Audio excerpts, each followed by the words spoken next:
Money Viking G here. I got a really special one for you today as we talk about sort of the state of things in the world and the state of the economy.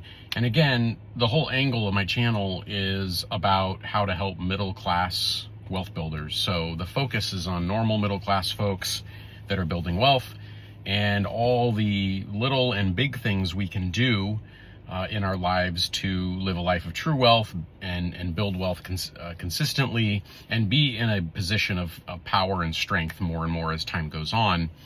Because why not, right? That's good for us. It's good for our families. It's good for us. It's good for our communities, etc. So it's good for our country, on and on. So what the state of things, where are things at right now? So we all know this in the real world. Inflation is still high. Last month, almost 3% in the month.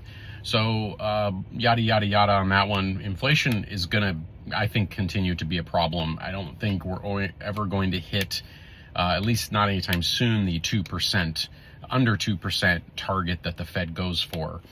So that is what it is, and I'll talk about ways to deal with that as a middle-class wealth builder.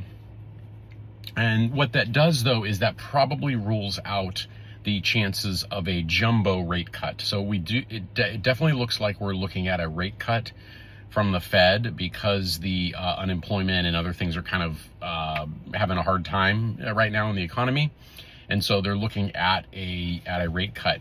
Rate cut could do a couple things. So rate cut could help the housing sector, which is a huge engine for the economy. And I'll give you a very simple example of why. When people buy homes, they spend a fortune. It's not just buying the home. They'll spend, the weekend will be going to Home Depot, buying a bunch of stuff at Home Depot. They'll be hiring people to come service their home. They'll be hiring all kinds of, people to come in and work on the home and fix things up and keep it maintained.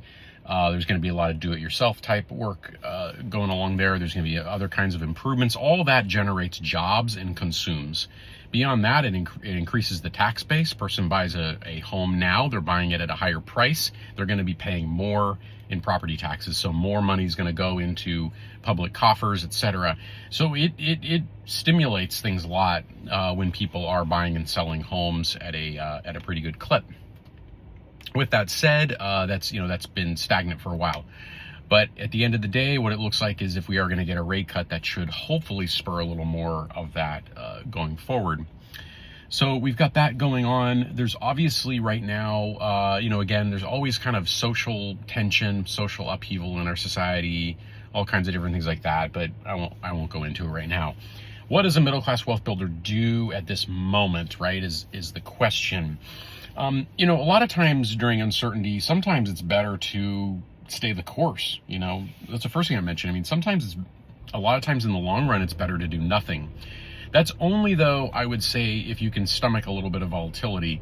And that's why I talk a lot about strategic portfolios. And a strategic diversified portfolio is not the same as just diversifying into everything, but it's making kind of subtle shifts here and there, not a lot of drastic swings. I don't think we ever want to be in a position where we are drastically, 1 week we're in the S&P 500 and the next week we're pulling it all out because we think it's going to crash. Very unhealthy place to be, I think, as far as a wealth builder.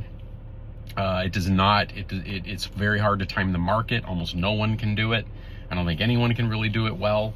So it's just, I don't know, not the way to go. So more of staying the course and making adjustments at the edges if need be. I would continue to dollar cost average into things like I do. I'm doing, of course, the SPY, dividend funds, and dollar cost average into Bitcoin. I'm still going to keep adding to the Bitcoin as well.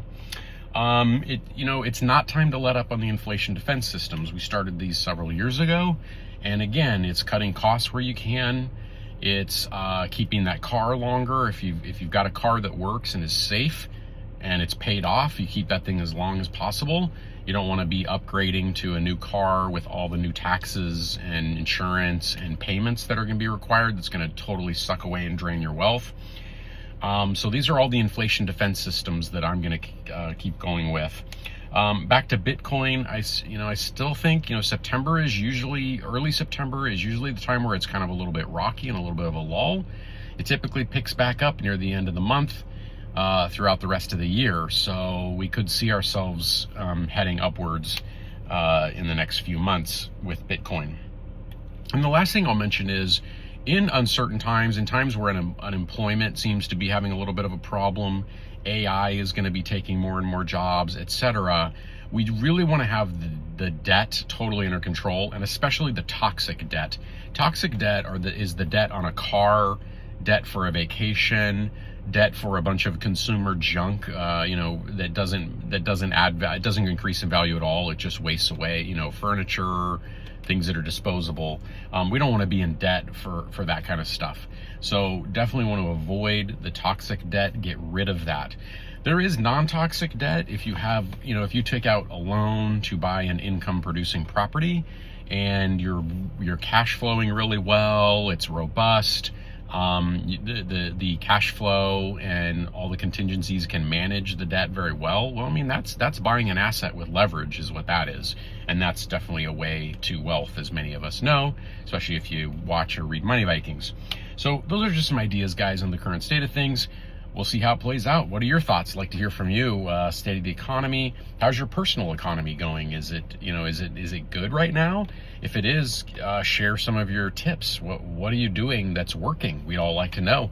That's the point of this channel. So thank you for watching. See you later.